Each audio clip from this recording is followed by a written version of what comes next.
నేటి మంచి మాట మానవత్వాన్ని మర్చిపోకు. ఒకే చెట్టుపై కాకి, కోయిల, గువ్వ, చిన్ని రకరకాల పిచ్చుక జాతి పక్షులు, సీతాకోక చిలుకలు, ఎగిరే కొంగలు కిచ్మంటూ ఎగురుతూ అరుస్తూ ఆ చెట్టు నుండి ఈ చెట్టుకు పరిగెడుతూ ఎగిరే రామచిలుకలు, ఇలా ఒకటేంటి అనేక రకాల జీవులు చెట్లపై ఆకాశంలో ఎగురుతూ జీవిస్తూ ఉన్నాయి. వీటిలో లేని వివక్షత మానవులమైన నీలో నాలో ఎందుకు?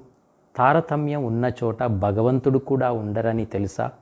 హృదయంలో తారతమ్యాలను తీసి కాల్చివేయి.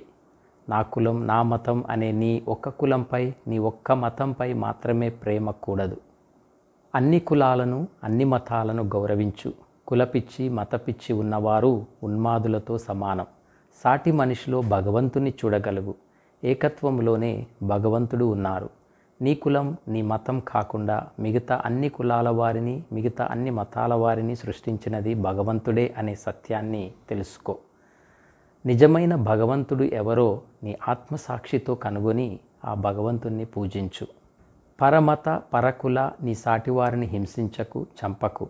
అందరి ఆలోచనలను, అందరి వ్యక్తిత్వాలను దూషించి, ద్వేషించి అమానుషంగా ప్రవర్తించకు. సమాజంలో జీవిస్తున్న మనుషులందరినీ గౌరవించు, ప్రేమించు. అప్పుడు నీలో తారతమ్య భేదం అనేది తెలియదు.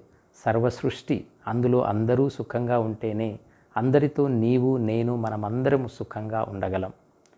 నీవు జీవించటానికి, నీవు పోషింపబడటానికి అందరూ సహకరిస్తేనే నీవు ప్రాణంతో జీవించగలుగుతున్నావు. నీవు తినే ఆహారమునకు సంబంధించి ధాన్యమును ఎవరు పండించారు? నీవు వండుకునే ఆహార పదార్థాలను నీ దగ్గరికి ఎవరు చేర్చారు?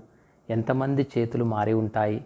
నీవు తినే ఆహారము, నీవు వండుకొని తినే కూరగాయలు, ఉప్పు, పప్పు మొదలైన సామాగ్రి నీ దగ్గరికి చేరుతున్నాయి అంటే ఎన్నో కులాల వారు, ఎన్నో మతాల వారు సహకారంతోనే అందరి చేతులు మారితే నీవు ఆహారంగా స్వీకరించటానికి అవి నీ దగ్గరికి వస్తున్నాయి. వ్యక్తికి కులం, మతం తేడా వద్దే వద్దు. పేద, ధనిక భేదాభిప్రాయం కూడా వద్దు.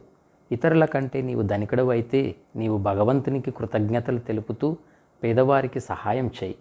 ఈ విధంగా ఇతరులకు సహాయపడుతూ జీవించటమే నిజమైన సంపన్నమైన జీవితం.